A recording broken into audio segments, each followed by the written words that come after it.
Right, so boom, Big 30 is back outside. But before anybody starts yelling case dismissed in the comments, let's slow down and actually talk facts. Because being released from jail and beating a case are two very different things. One means you're home while the case is still moving. The other means the case is over. And from what's been reported, this case is not over. So today, we're breaking down what happened with Memphis rapper Big 30, real name Rodney Wright Jr., why he was released, what the bond situation looks like, whether the charges were dropped, what happens next, and the bigger public safety angle around the court's decision. And listen, before we get into it, hit that like button, subscribe to the channel, and share this video if you rock with these breakdowns.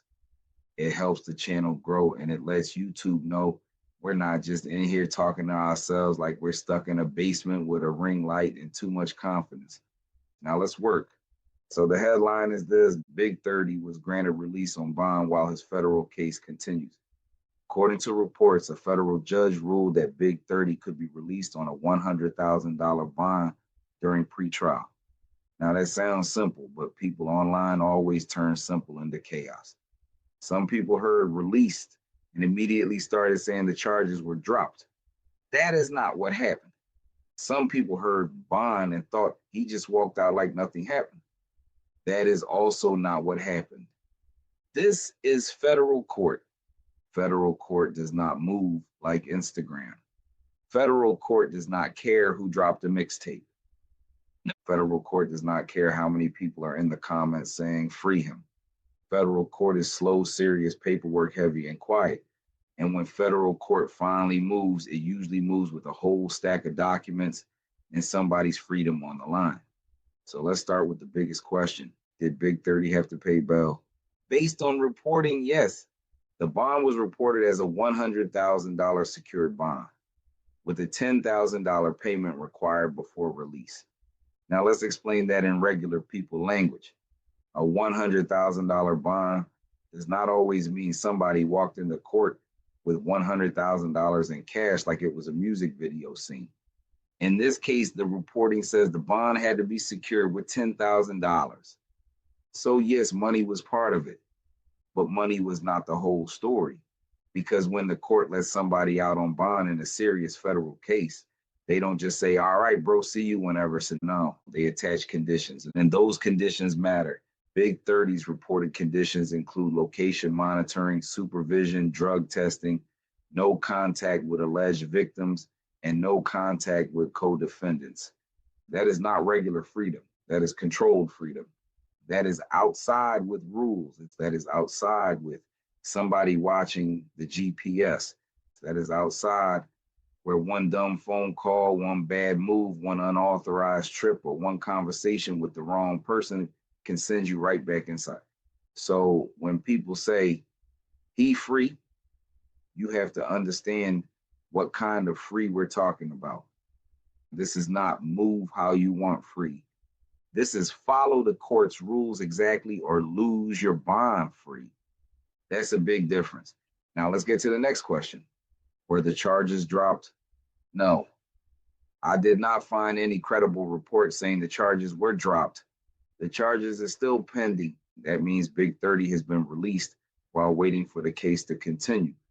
He has not been cleared based on what has been publicly reported. He has not been found guilty either, and that part is important too. Because on the internet, people only know two settings. Either somebody is completely innocent or somebody is already cooked. Real life does not work like that. Court does not work like that. A charge is not a conviction. A bond release is not a dismissal. An allegation is not proof. And a serious case still has to go through the legal process.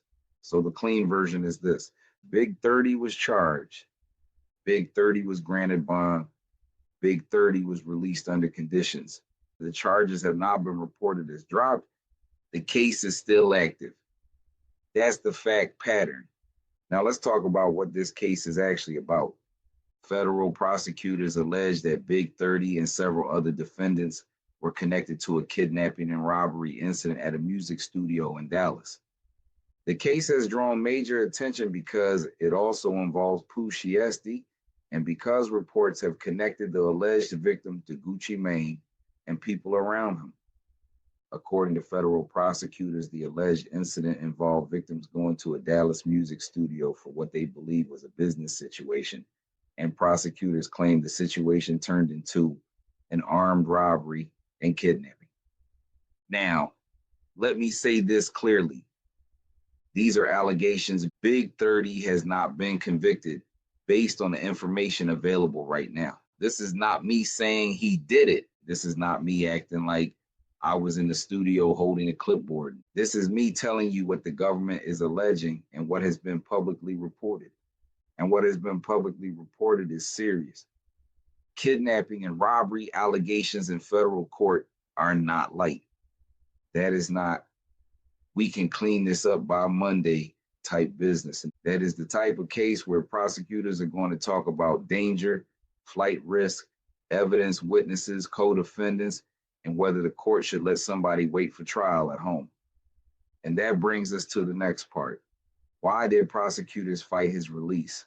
Reportedly, prosecutors argued that Big 30 should remain in custody because they believed he could be a flight risk or a danger. That is one of the major issues at a detention hearing. The court is not deciding guilt at that stage. The judge is not saying, did he do it or not? The judge is asking different questions. Will this person come back to court?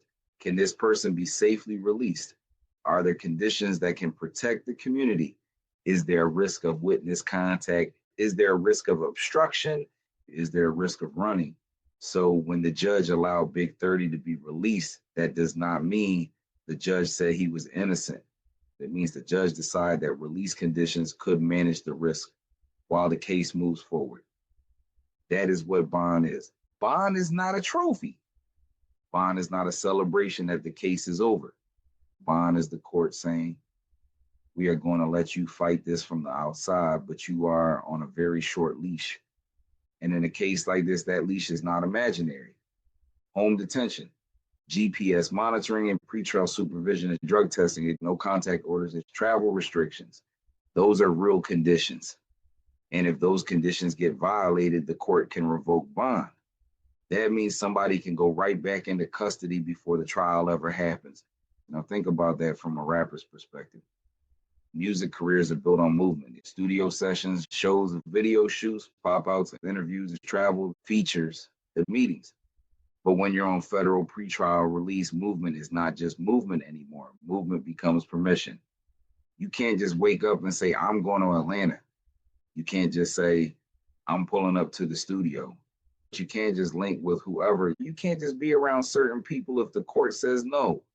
No contact means no contact. That means no calls, no text, no FaceTime, no DMs, no sending messages through somebody else. No, tell them I said what's up. No accidental interaction, no goofy loopholes. Federal court does not play those games. Now, one of the things being talked about is whether Big 30 can continue working while out on bond. From what's been reported, he is trying to keep his music career moving while under court restrictions. And that makes sense. If he is out on bond, he may want permission to attend studio sessions, meetings, and other work-related activity. But the key word is permission. He does not just get to move freely like the case is not there. Every move has to fit inside the conditions the court set.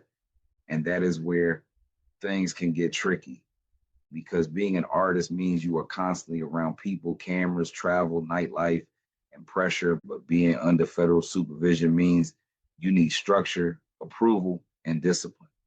That is a hard combination. The music industry moves fast. Federal court moves slow. The music industry says, pull up tonight. Federal court says, file a motion. That is a whole different lifestyle.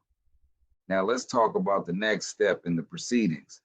As of now, the case continues. That means more hearings, more court filings, more evidence exchange, more motions, and eventually one of a few possible outcomes.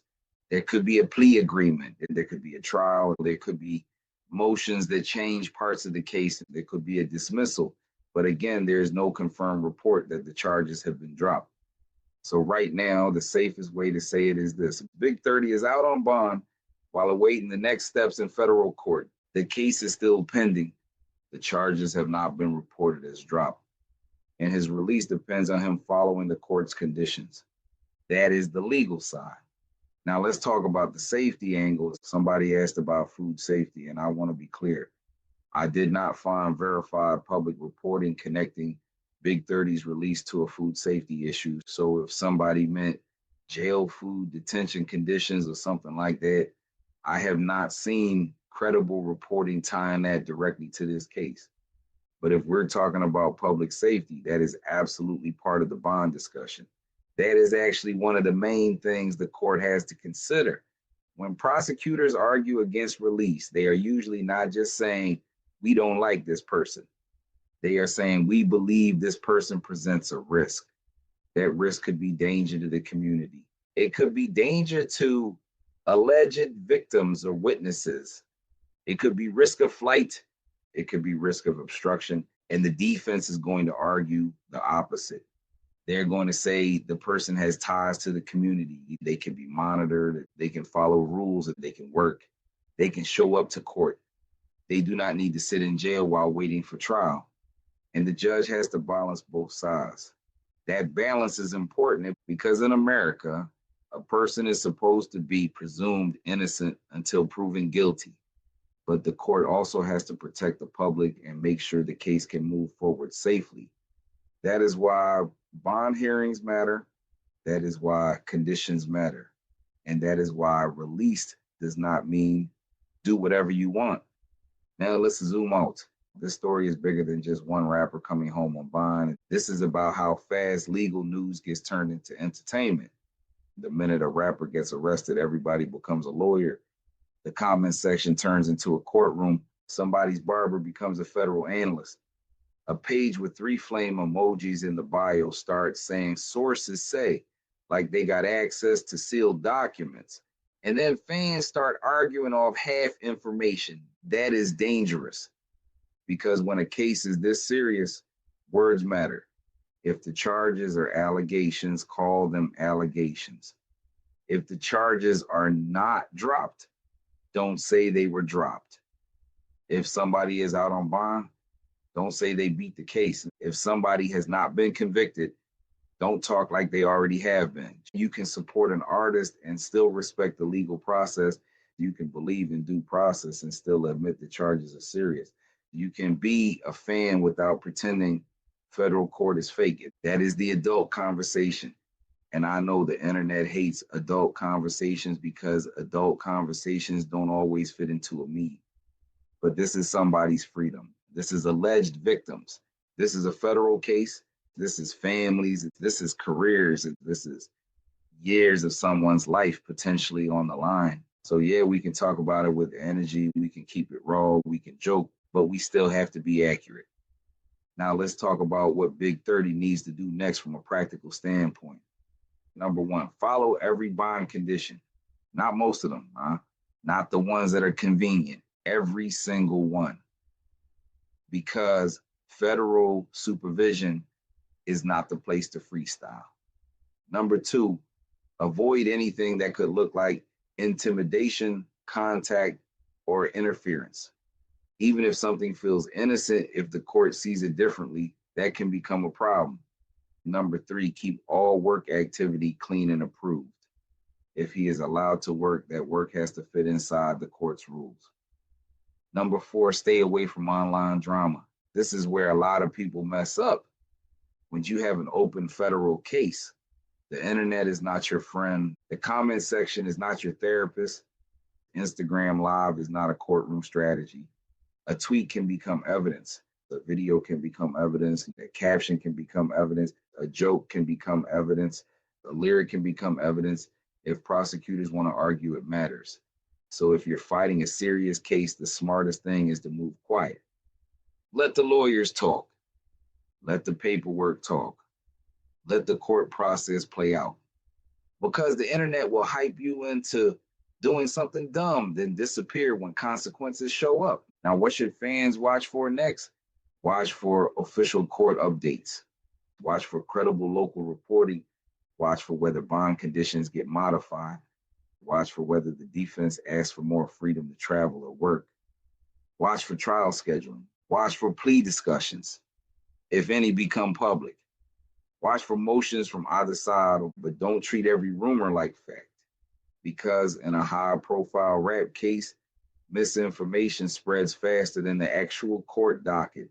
Somebody will say the case got dropped because he posted a picture. That is not how court works. Somebody will say he is cooked because prosecutors filed a motion. That is also not automatically how court works. A motion is a request.